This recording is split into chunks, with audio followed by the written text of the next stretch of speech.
আমি তোমার অনুস্মৃতিতে অন্য কারো কথা ভাবি না, অন্য কারো কথা চিন্তাও করি না। আমি চাই তোমার স্থান আমার হৃদয়ে গেঁথে থাকুক। আমি চাই না তোমার অনুস্মৃতিতে অন্য কোনো মায়া আমার জীবনে আসুক। কি উপমা দিব তোমায়, আগুন নাকি পুরি? ধরতে গিয়ে আহত হই আর ভুলতে গিয়ে মরি। মানুষ মূলত চাঁদের মতোই একা, যাদের সাথে আমাদের মাঝপথে দেখা হয় তারা মূলত মায়া স্রোতে কিছুক্ষণ ভাসিয়ে রাস্তা বদলে নেবে।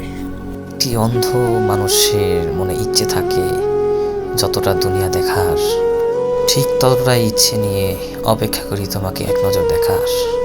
আমাকে যদি বলা হতো আমি কিসে ভয় পাই, তবে আমি বলতাম আমার জীবনের সব থেকে ভয় তোমাকে হারানোর। তুমি অভিনয় নয় অধিকারে আছো, ভালো লাগায় নয় ভালোবাসায় আছো। তোমাকে ভালোবাসার নির্দিষ্ট কোনো ব্যাখ্যা নেই আমার কাছে, শুধু এটাই জানি তোমাকে ভালোবাসি আর তোমার ভালোটাই চেয়ে যাব সারাটা জীবন।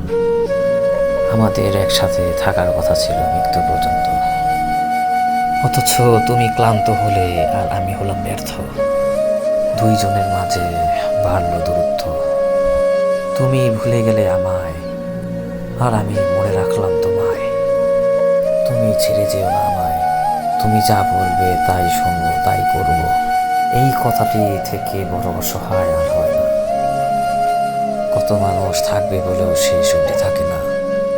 তারপর আমি আমার মানুষকে দেখেছি, আমি থাকা অবস্থায় অন্য মানুষের কাছে আমাকে অস্বীকার করতে।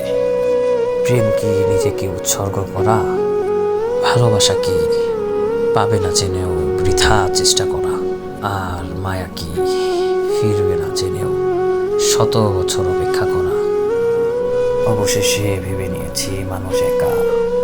ভালো থাকুক সেই মানুষ যার জন্য একাকিত্বে অজস্র অশ্রু জড়িয়েছি।